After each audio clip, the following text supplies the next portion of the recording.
Take one. Fat Mike as Daemon Targaryen and Jacob Sizemore as Rhaenyra Targaryen. I'm a woman. Action! Rhaenyra, did not expect to see you here. Hey, funny that you're here, though, because I want to mention this. I saw a vision. It is the ending of the tale of A Song of Ice and Fire. Oh, you saw the vision. Oh, so you saw us save the world. Not exactly. What? So we did not save the world. A little girl with a dagger did. Oh, well, that's incredibly disappointing. Well, okay, do we at least take King's Landing? So we took it by burning it to the ground, but we claim it, and then she died. How did she die? Aegon Targaryen, who was supposedly the prince that was promised. What?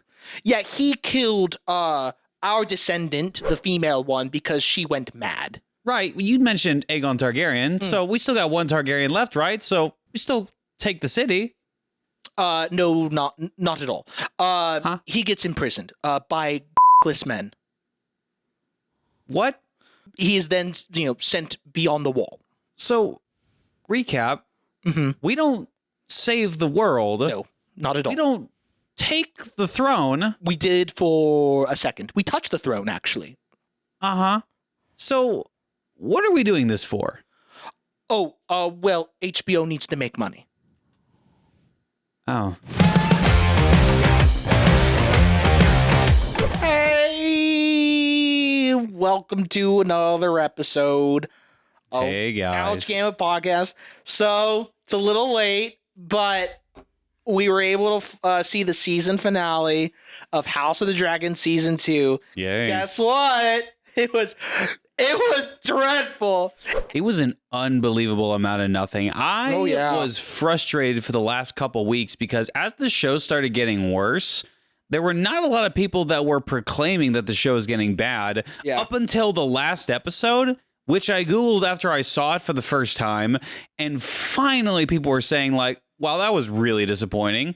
For anyone who's been paying attention from the very beginning of when we started this kind of review process for each episode, we were just as hyped as everyone else, right? Really? This was the show I was looking forward to the most. Oh, yeah. Like, episode 1, I loved it. It was great. As episodes proceeded, it got noticeably worse and worse and fucking worse. To a very strange and odd degree. Yeah. And it wasn't super noticeable at the beginning, but we started to realize like there's a lot of downtime in these episodes where not a lot is happening of interest.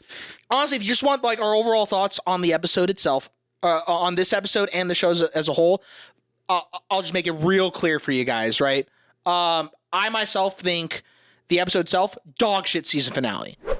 I'll say, and maybe I'll make a video about this in the future, as a season 8 of Game of Thrones defender, at the very least, when I'm watching Game of Thrones season 8, I'm never bored. I'm never bored. Yeah. In this episode, boring to tears, sinfully, disgustingly, incestuously boring. It is painfully boring. There's no way that they could have like done a proper resolution for all the plot points they were trying to do for episode 8. They needed another 2 episodes. They did. Okay. So I'm sorry, but like the pacing was god awful. I'm all for a slower paced show. I love Game of Thrones because of the political intrigue, the scheming. It is a slower show by design than House of the Dragon is. There's not as much to adapt in House of the Dragon than there was with Game of Thrones. So yes, we can afford to move faster, to not stretch it out. And I think that's the issue I'm having right now is that I feel like they're trying to stretch it out by adding stuff that like their own ideas that just don't work. Yeah.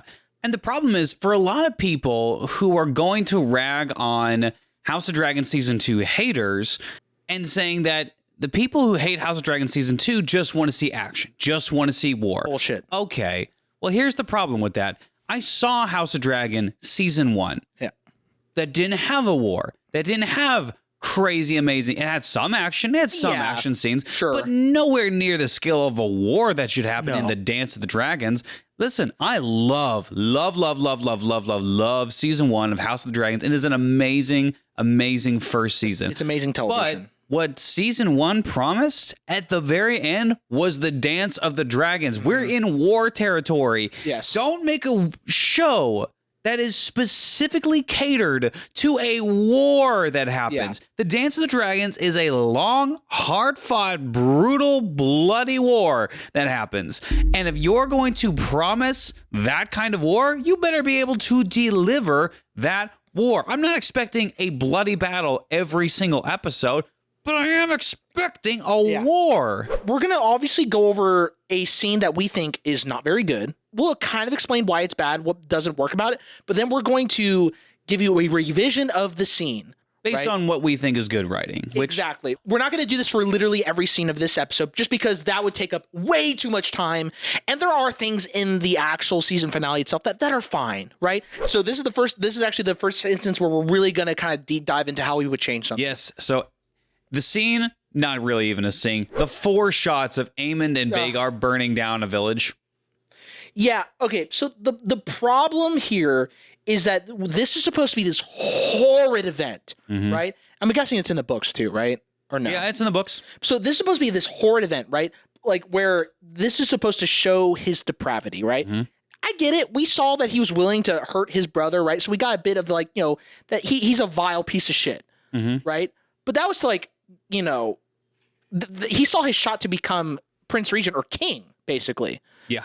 In this instance, he just murders innocent people because he's fucking throwing a temper tantrum. Yeah, right? This is an Anakin Skywalker. I'm gonna kill all the Tusken children. Raiders. Moments. Oh, I'm kill the children. Yeah, duh. Yeah, that too. It doesn't work for impact because you have him do it off screen.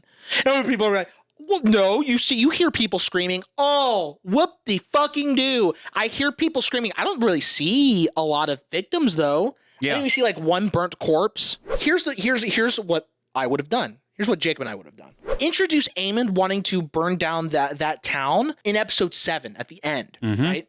So this is how you do it, right?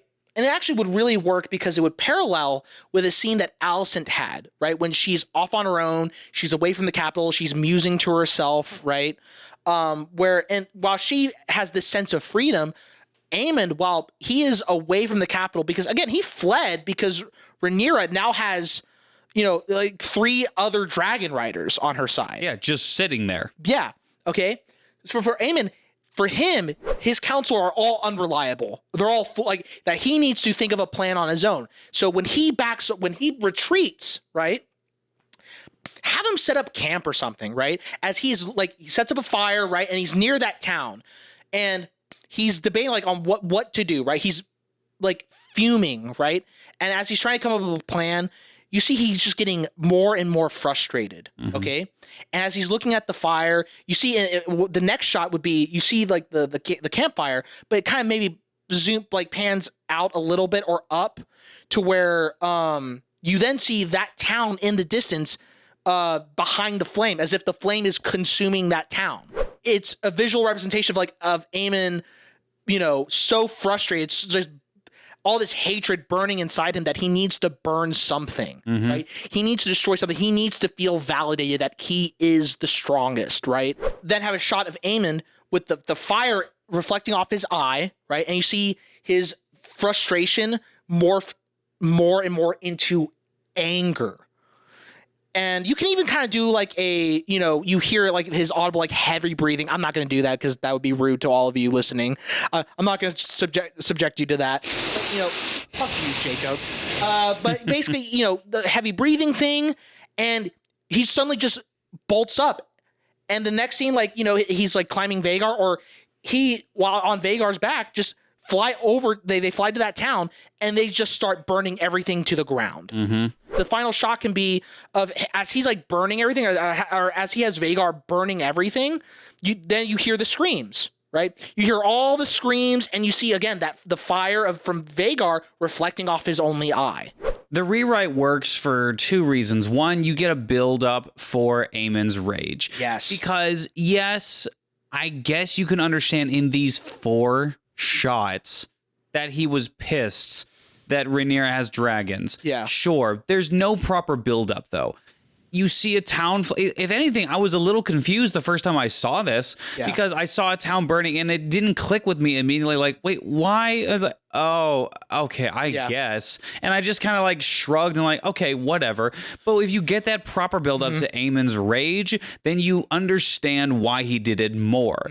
And not only is it a proper build up, but it is a proper shock factor into Aemon's descent. You do need to see the Mad King element of Aemon because he is and does have the capability to be that kind of Mad King.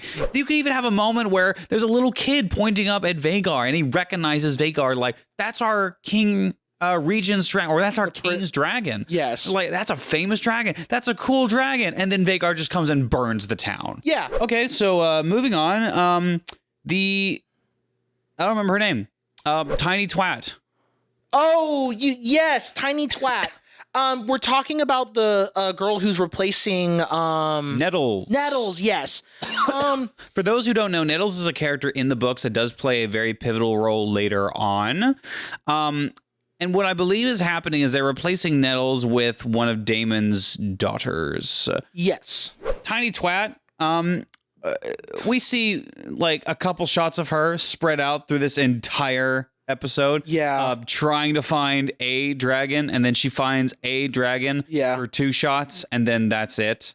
And it's not even a great reveal, too. No. I don't see a close-up of the dragon, and its size is like kind of puny. Like, it's a lot smaller than they were trying to make it out to be. Like, it could probably fit in here. I don't know about that. It's I have a pretty small apartment. Well, not too small, but you know, it could probably fit in here, to be honest with you.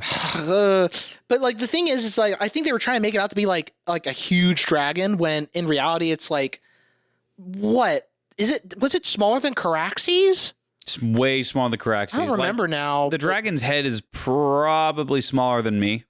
So yeah, and Jacob is a small man. Like, I'm rather short. Yeah, I am an Oompa Loompa. How do you make it better?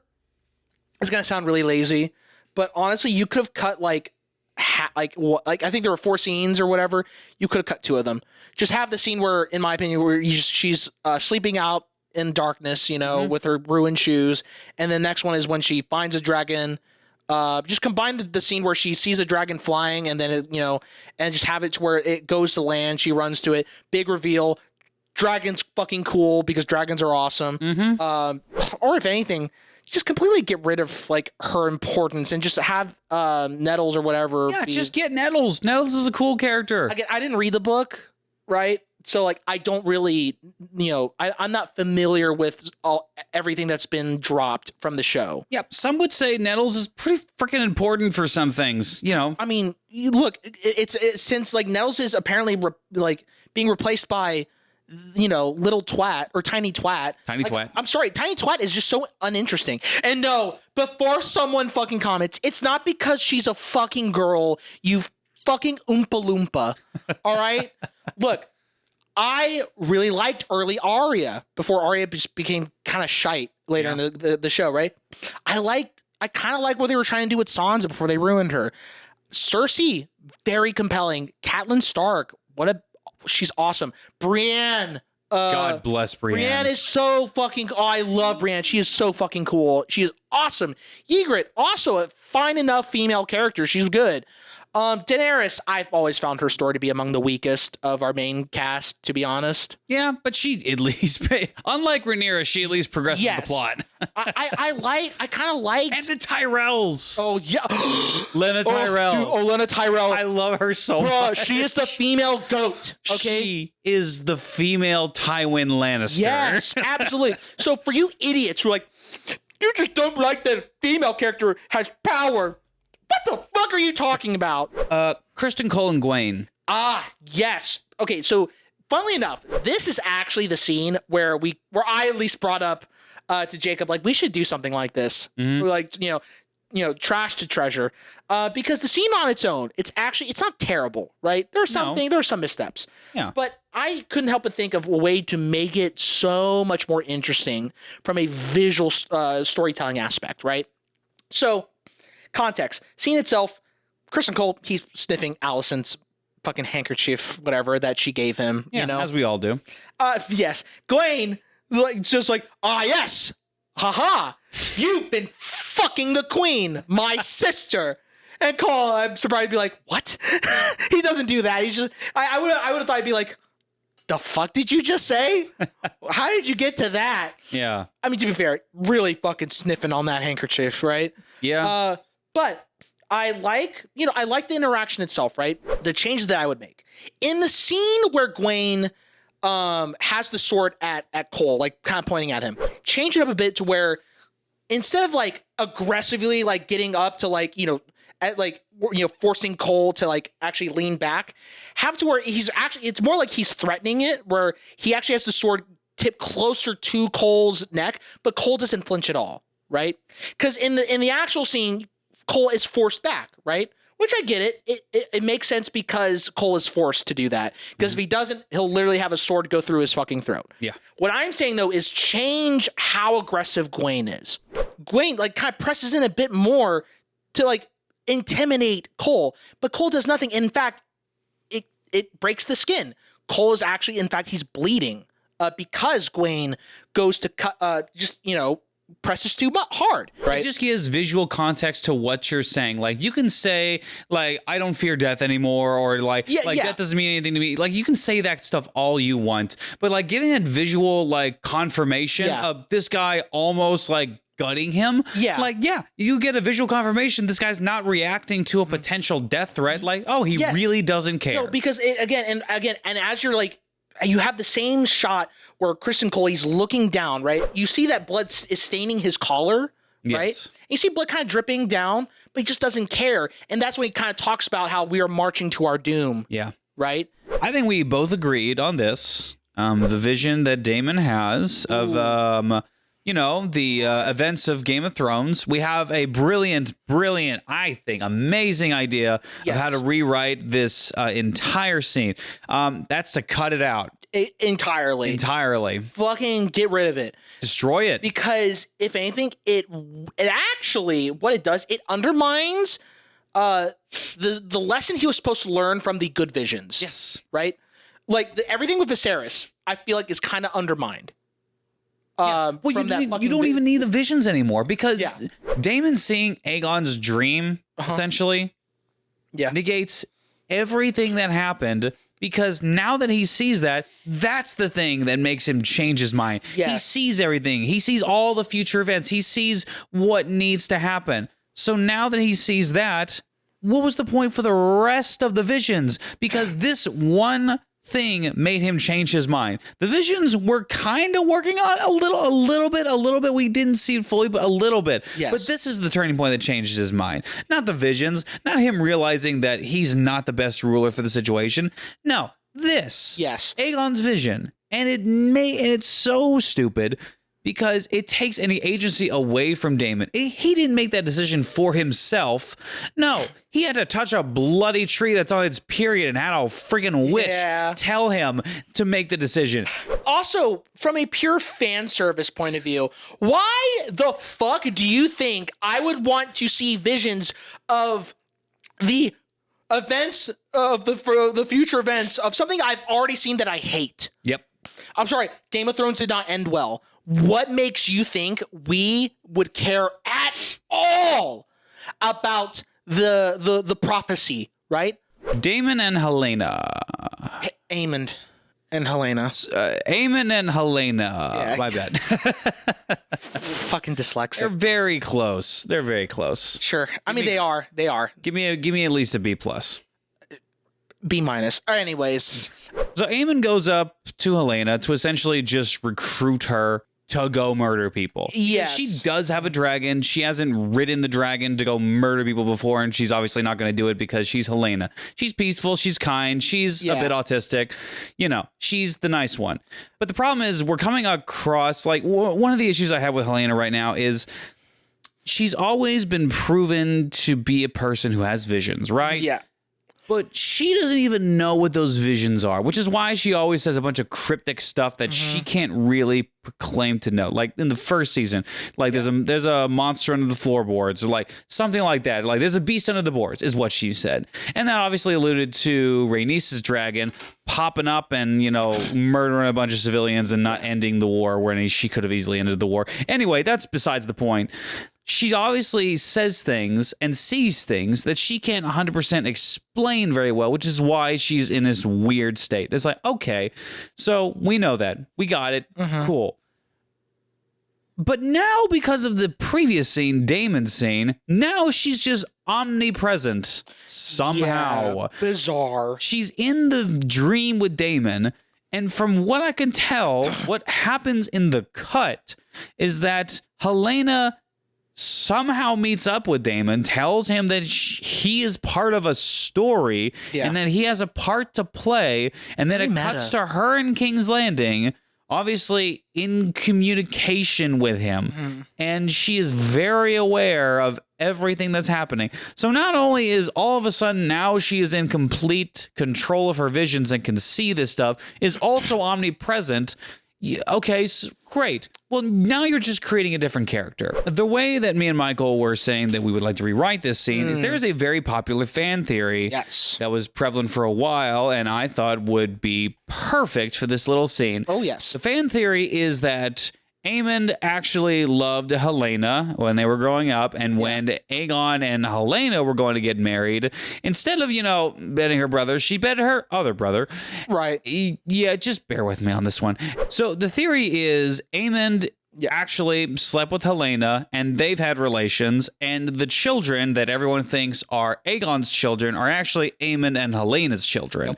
And so they have that whole situation happening behind the scenes, so their relationship is a lot more complex than anyone had previously thought. Yeah. And so what would have been really interesting in this scene is if you created a Jaime Cersei situation to where now he goes up to her, and not only is he asking her to commit a war crime with him, but he's asking his, lover / sister to go do that as well. And it's a deeper relationship because not only are you revealing that this happened behind the scenes, but it recontextualizes everything that we thought we knew up until this point, because not only are those two, boinking, but the children that we thought were Aegon's children are actually Aemond's children. And so there's a whole lot more layers that are added onto this.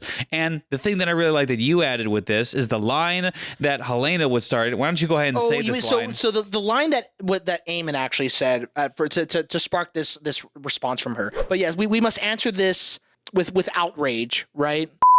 Oh, welcome back from the edit. But basically, I think a banger line or a banger response to Aemond would have been to basically act as the reveal of their relationship is, I gave you a patient ear to listen to your cries and your rage. I gave you my bed to give you love, and I gave you children as proof of our love, but I will not give you fire. Mm-hmm. Something like that. I think that would have been such a banging line, okay? Yep. The next scene with Rhaenyra and Daemon. So, may I take this one? Yes, please go. Thank you. So, it's already been established before that Daemon is my favorite character. Used to be my favorite character. Dag nab this show. So, my biggest problem with Daemon throughout this entire show is that he has been very stagnant. He's been stuck in Harrenhal, and I feel like they've been babying Daemon. He used to be such a silent, mysterious character, and now he just lays his motivations on the table for anyone to hear, for everyone in all of Harrenhal to hear, and it's not as interesting, it's not as engaging.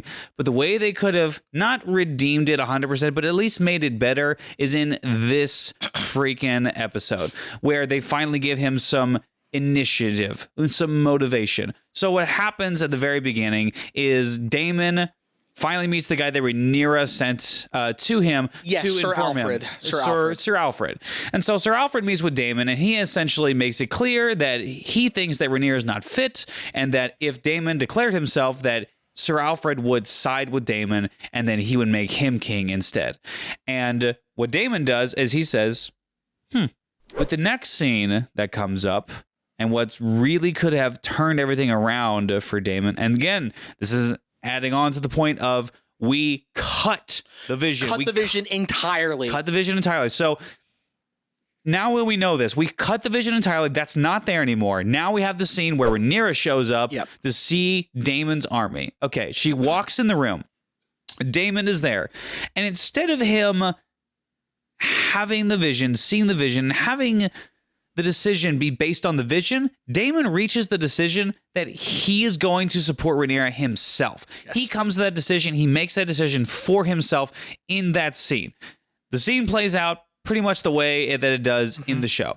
The one change that's going to be added is something that Michael had also had thought up as well, is that he starts the chant and starts the rally cry of the warriors and then silences everybody for a second. And then Sir Alfred, who in the scene is starting to move away, he stops him.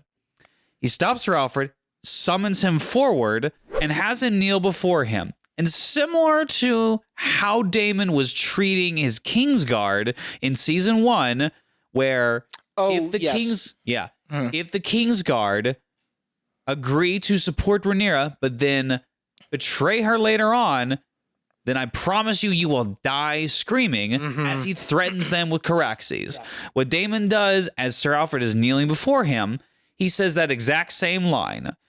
You have supported Rhaenyra, but betrayed her later. And because of that, you will die screaming. What happens is Caraxes comes down and he burns that boy alive and eats him. Yeah. That would have been perfect. It not only would have made Daemon more scheming. Oh, yeah. He would have gone behind his back silently without telling the audience, without telling anybody. It would have made him more cunning. It would have made him more ruthless because now we have a killer Daemon back. We have a cutthroat Daemon back, but also it have brought back his loyalty. He made the decision for himself to support Rhaenyra. Now he's supportive. Yes. And he's killing this guy. Absolutely.